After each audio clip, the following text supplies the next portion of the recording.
And welcome to 89.3 Live at 5. My name is Tony Bates, and we are the program that brings you live music performance between 5 and 6 p.m. every day, Monday through Friday, right here on WPFW 89.3 FM.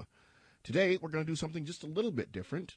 We're going to look at a play, a musical play, but we have guests in the studio with us from In Her Words. In Her Words is a play that takes us as far back as the 1920s, a time when crimes like lynching were legal, and the 1940s and 50s era McCarthyism, which dictated that you could be accused of treason for any arbitrary thing, kind of like NDAA. Now imagine creating, amidst that environment of oppression, art that transcended race, bled through inequality, and uplifted a nation. In Her Words is a 50-minute theatrical musical that explores the intersection of race, gender, and social activism through the lives of 6 legendary African-American creatives. In Her Words educates the audience while engaging them with emotional theater and musical moments that are drawn directly from the lives of the women portrayed. During the 2014 season, the women explored are Zora Neale Hurston, Lena Horne, Nina Simone, Katherine Dunham, Billie Holiday, and Lucille Clifton. I want to welcome into the studio Colette Williams, Dior Ashley Brown, Anisha Newble, and Khadijah Ali Coleman. I left the middle names out. I'm not sure if I was supposed to say them or not, but they are here. Welcome to WPFW and 89.3 FM, everyone. Thank you, Tony. You're very welcome. Well, Khadijah, we're going to start out with you. Tell us about the play In Her Words and how it came about, and why, I don't know who wrote it, but why it was written and what you mean to convey. All right. Well, thank you. You did an excellent job giving an opening, an overview of what In Her Words is about. First of all, I am founder of what is called Liberated Muse Arts Group, and we originated in 2008 producing cultural events in Washington, D.C., including the Capitol Hip Hop Soul Fest and some plays that have appeared in places such as the Capitol Fringe Fest. And In Her Words was inspired 2011, actually listening to WPFW when Hello. One of the archived interviews, and the interview was with Lena Horne, and I was very intrigued, so much so that I listened to the interview the entire time. Even when I had pulled up to my house, I was still in the car listening. And what intrigued me about it was that it wasn't what she was speaking of really went beyond the image that we know of Lena Horne, being this glamour goddess, really being known as this first woman, yes, who broke through Hollywood by demanding that she's not to play a maid. But there was so much more nuance that I found in this interview. And so what I was really compelled to listen to was her story with Paul Robeson and her identity that was established when she began to interact with a lot of entertainers who began to use their platform as activists. And so it compelled me to go and to learn more about some of my favorite artists, like the women you mentioned, and that's how we pretty much put it together. I come from a background, I teach at local colleges, I teach communication studies, but I also specifically have studied, African American studies. Inside joke here. And so this was of particular interest to me to set it on stage. And I don't call it so much a play, call it a theatrical musical presentation, because it's 50 minutes. It's not it's shorter than the average full-length play, but we also are doing reenactments from actual monologues and interviews that one can find if they research these women further. And so the play is going to be held on March 15th at Oxon Hill Public Library in Oxon Hill, Maryland. That's a Saturday, and it will be at 2 p.m. on the Ides of March. Beware. Wow, it sounds, really, the way you guys are talking about the show, I want to see it. I imagine the audience does as well. Again, it's going to be on March 15th at Oxon Hill Public Library.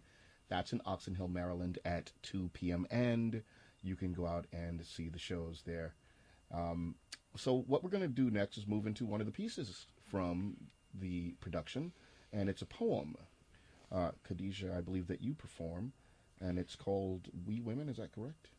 Well, that's actually a poem that I wrote prior to the production that gives context to how this production was conceived. So if you don't mind, if I can share it and then go into a song by Lena Horne called Now, which very few people, I'll give you a snippet of Now, and we performed this during the presentation. It speaks to when she became very vocal about her opposition to just oppression and lack of civil rights for black people.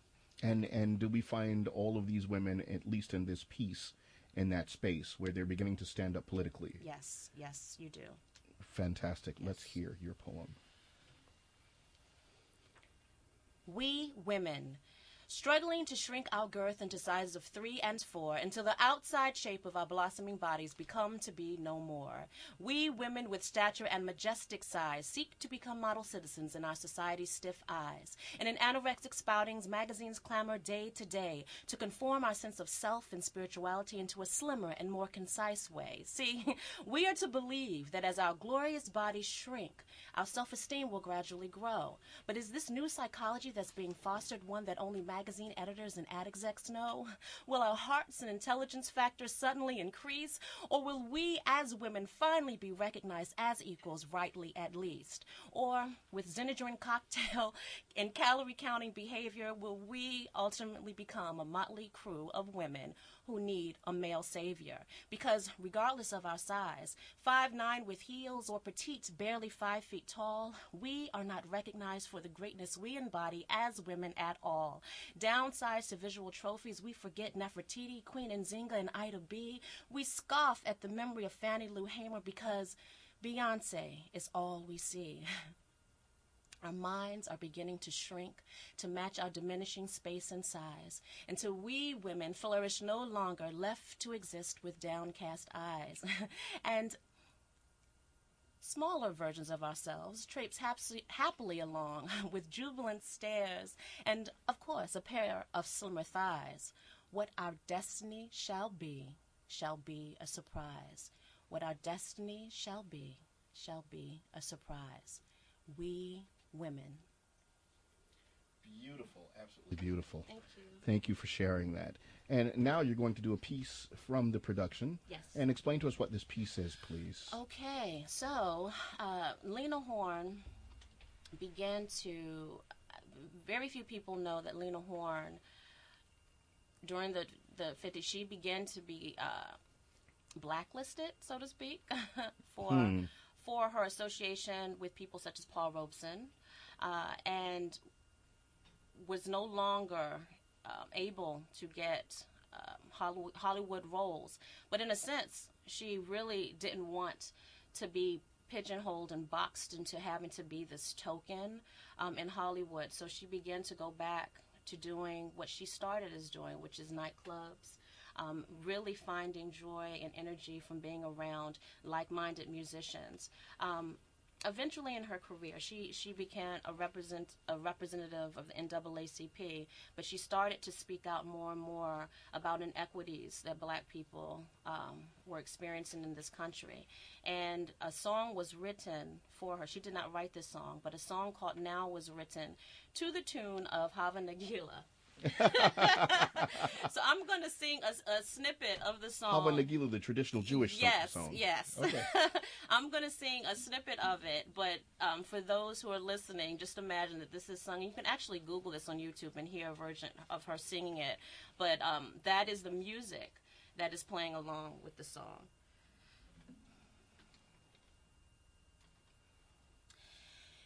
If those historic gentlemen came back today, Jefferson, Washington, and Lincoln, and Walter Cronkite, put them on Channel 2 to find out what they were thinking, I hope he'd say, thanks for quoting us so much, but we don't want to take a bow. Enough with the quoting. Turn those words into action. And we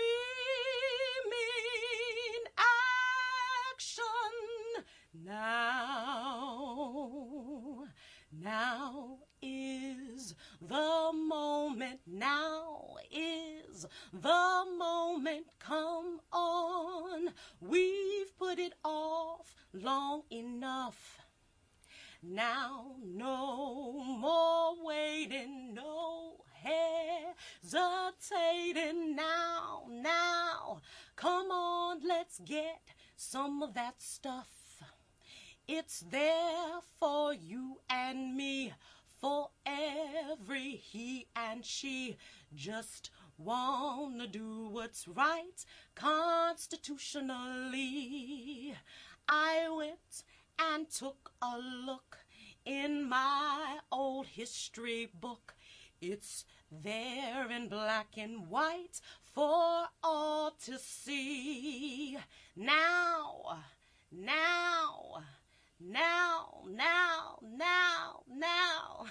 And I'm going to stop there. Thank you. Thank you for blessing us, folks. Thanks. That is Khadijah Ali Coleman right there. She is one of the creators of this piece. It is called In Her Words. It takes us back to the 20s, a time when lynching was legal and McCarthyism was rampant. But there were certainly people who used their art to cut through that milieu and to stand out anyway. And in the case of Lena Horne, as you hear her describing, to buck the system and say, it's okay if you won't have me. I would rather be in my integrity and go back to doing what I do, than to take your money for playing a character I don't believe in, or for being downtrodden because I don't agree with your politics. So I mean, it's never too late for Black history, folks, and this is real Black history.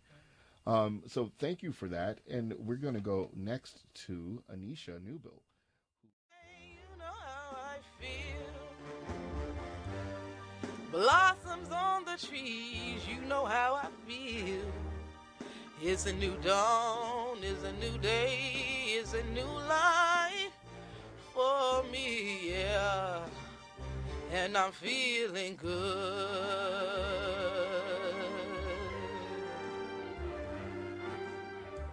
Dragonfly out in the sun, you know what I mean, don't you know? Butterflies all having fun, you know what I mean. Sleep in peace when day is done, that's what I mean. In this old world is a new world, in a bold world for me.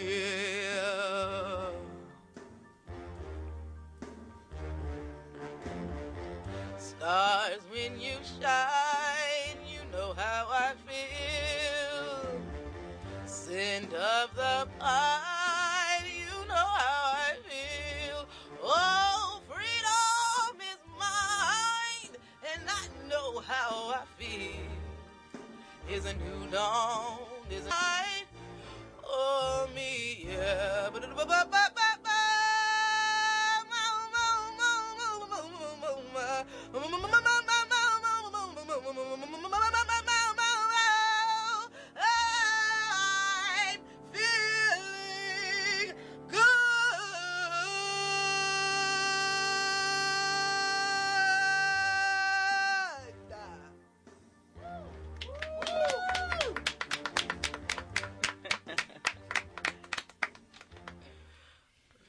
Wow. Yes. Wow. Damn, y'all feel that? Yes.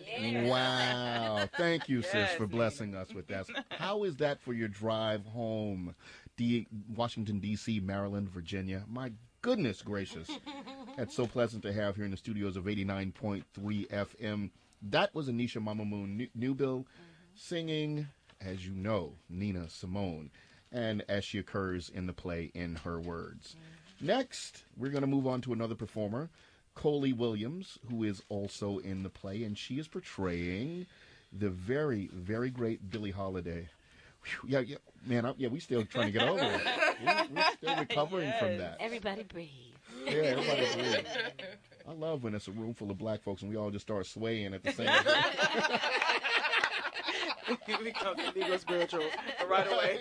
Right, you got the hands up. Yeah, we don't have a choice. It's pretty funny. Yes. Well, again, we are very much grateful for that. So, Coley, you play Billie Holiday in this production. So, tell us about Billie and how she's informed you, and what strikes you about her in terms of her political stances. Well, what I love about Billie as I do her research is that she was straight gangster. And I got a little gangster in me. What are they? I'm a scared. No, don't be scared. No. But I love that about her as I do my research. And for her to do a piece like Strange Fruit during that time was straight gangster. Because that she didn't write it. A man named Abel Maripol wrote it as a protest song, and she sought him out and wanted to sing the song because of the things that she had seen and experienced. And so for me, that speaks volumes, because she didn't have to do any of that. She could have just, All of Me. There's so many songs. Good Morning Heartache. I mean, she was doing good. She didn't have to put herself on the line like that to sing a song like Strange Fruit. So her song Strange Fruit speaks volumes. She really didn't have to say anything else. All she had to do was sing that song. And sometimes less is more. Absolutely. And it's a powerful piece of art. Everyone knows exactly what she's talking about. That's and right. That she made that choice, as you point out, is key, because the artist here, and again, it being Billie Holiday, it speaks to the world now once she picks it up. Yes. Yeah. So for you, does Billie inform what you do? Is she an influence for you? And if so, how does that inform your songwriting? Or has it since you begun to play the part? Well, she definitely has been one of the women that I listened to from when I was young, just because her voice is so unique. And because you spoke about passion, because she has that passion. And almost, when she sings, you almost can feel the experiences that she's had. Oh, you can. And so for me, Billie was, I think, one of the first, because I have a leaning towards jazz, even though I wouldn't say my music is pure jazz, but I have a leaning towards it. And she was one of the first singers who moved me in that way, and I felt like, well, I could do that. Southern trees bear a strange fruit, blood on the leaves, and blood at the root. Black body swinging in the southern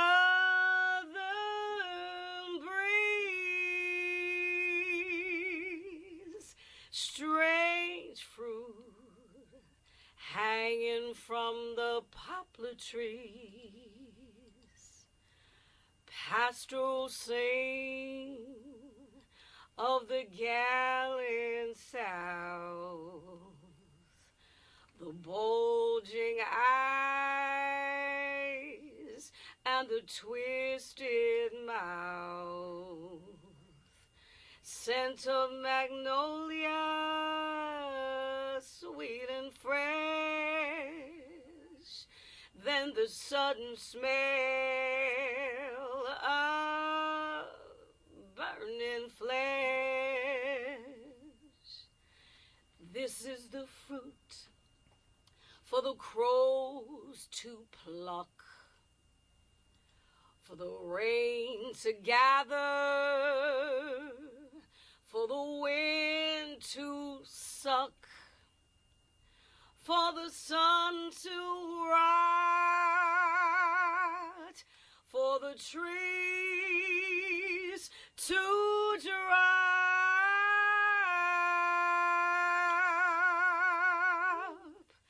This is a strange and bitter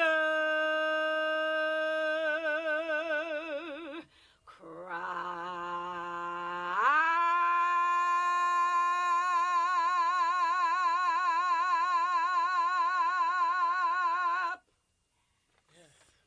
What? What? Come see In Her Words. Hey. In her words, y'all. InHerWordsTour.com. Yes. InHerWordsTour.com.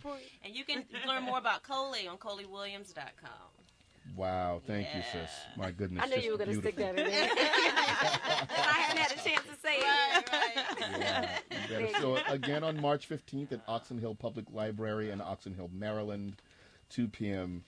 That's a Saturday, and again on the 22nd and the 27th, you can see this performance. Again, InHerWordsTour.com, and you can get all of the details about the performance. Mm-hmm. Now, one of the women who stands out, because this is not a musical artist, it's one of our great authors. Zora Neale Hurston is also included in your production, and she is taken on by Dior Ashley Brown. So speak to us about Miss Hurston. Hello. Welcome. Welcome to 89.3 Welcome FM. back. Yeah, welcome back. Yes, Zora Neale Hurston. Oh, man. I love her because she tells it like it is. She always has the words. She always can express. I feel like I'm always graduating and growing into that, and to hear someone be so articulate about the way I feel now, today, I feel like she's so far ahead of her time. I just was blown away because I don't know how it missed me, but their eyes were watching God was required reading in some classes, but I didn't have it. And to be honest with you, I picked that book up just recently, and I flowed right through it like the language was natural to me. And what I loved about Zora is she's an anthropologist. She was a curator of the soul of Black folk. Like, she really wanted to maintain the language and the energy. And she just, my family's from all over the place, but a lot of them are down in Tampa, Florida. So I just feel like this natural extension. That's almost the South, and her family and where she was raised was Eatonville, Florida. And she lived in an all-Black town. And I'm like, wow, like the parallels between her and I are, just so scary to me, but so beautiful to me. And she just really speaks to my soul and spirit. Like, you know what? The same thing that happened with Nina is the same thing Khadijah did to me. She was like, but don't you want to be Zora? I said, but I like Nina too. Don't you want to be Zora? And I was like, girl, of course, I need to learn her, So she found her in me before I even knew Zora. She really did. Well, that's pretty amazing. So how does Zora fit into this piece, since there's so many of the other artists are musical? Well, one, she is ahead of her time. She actually was musical. She took a lot of songs from different regions, and like I said, she was a curator and an anthropologist for Black people. So she took the music from different regions and would put the songs together for conferences and tell, these are the indigenous people of Eatonville, Florida. These are indigenous people of Haiti, and that's what, to me, she fits right on in. And she was adventurous. She didn't feel like her Blackness was a hindrance in the time that she was in. And, though I'll be speaking more about it in the piece, she says, slavery is 60 years in the past, 60 years for us. We're like, it was only 200 years ago, here this woman kind of out of her, her grandparents were right out of, picking in slavery. So I felt like that was really, where she fit just right along with everyone else. She was adventurous and she wasn't afraid. Yeah, I love that. I once heard Harry Belafonte say in an interview, coming from the islands, he said, when I got down into the South, in Mississippi and Alabama, I couldn't understand the language of some of the tribes down there. Wow. And I was like, wow. I mean, at first I was taken aback, but then I thought about that. I had a brother come here from Puerto Rico, and his English wasn't great, and it was broken, like a broken English. Yeah, so to learn the language, he picked up comedy CDs. He said, I figured I might as well laugh. And which is something that I was into, and so I would have to translate them for him. Some of the Black artists, I would have to translate to him for him to understand that. So again, in line with what Zora was doing here, yes. I understand this bringing together of these dialects and these different languages, and these are the indigenous people of Mississippi or the indigenous people of Washington D.C. or Maryland, should wherever be recognized. They might be. Yeah. So you're going to do a piece from Zora. Yes, not the whole piece, but a snippet. You have to come to see the show to get the whole piece and the energy from these beautiful women. Yeah, and the energy in here is amazing, y'all. And that's no joke. I'm sure that you can feel it on the air, but it really is. These are powerful sisters in here. Thank y'all for being here again. So why don't you give us a little piece of this, Absolutely. Zora Neale?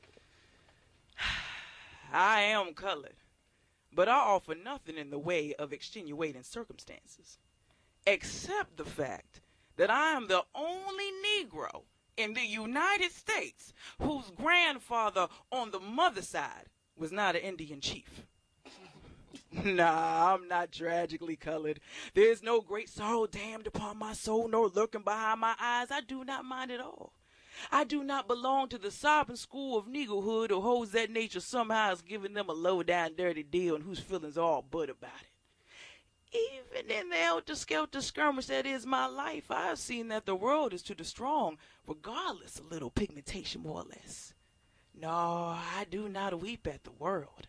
I'm too busy sharpening my oyster knife. Somebody is always at my elbow trying to remind me that I'm the granddaughter of slaves. It fails to register the pressure with me. Slavery is 60 years in the past. The operation was successful, and the patient is doing well, thank you.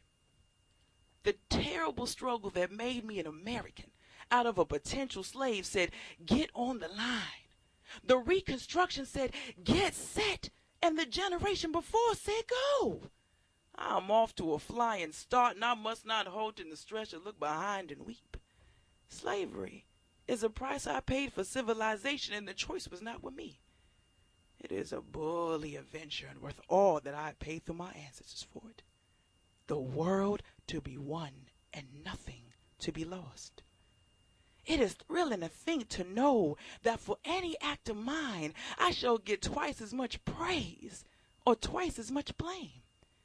It is something to hold the center of the national stage with the spectators not knowing whether to laugh or to weep.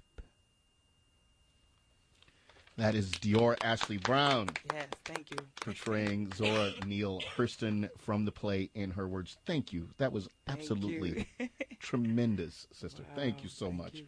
Wow. So again, folks, this is the cast of In Her Words. Once again, they are Coley Williams, Dior Ashley Brown, who you just heard, Anisha Mamamoo Newbill, and Khadijah Moon Ali Coleman. All of them are participating in Her Words.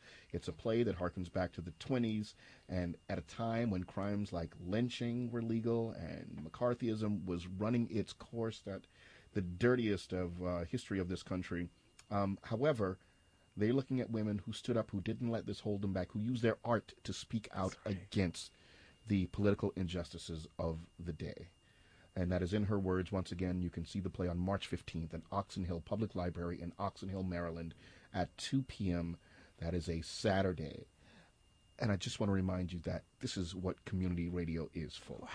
It's having the community in here. This is WPFW 89.3 FM doing its thing. Thank you all for supporting us during our rather long fund drive. We appreciate you so much. And this is the result of that. We get this kind of community participation. And these sisters would not have access to the airwaves anywhere else but here at 89.3 FM. Yes. You can find more about In Her Words at inherwordstour.com. It's a production of Liberated Muse Arts Group, which you can find on liberatedmuse.com. That's LIBERATED, Muse, MUSE.com. My artist page is KhadijahOnline.com, but most importantly is InHerWordsTour.com. I'd like to also give a shout out to Karima and to Lynn and to Shantice, who are our other castmates. We love and miss you, and we hope you're listening. Thank you. And we didn't have room for y'all in here anyway.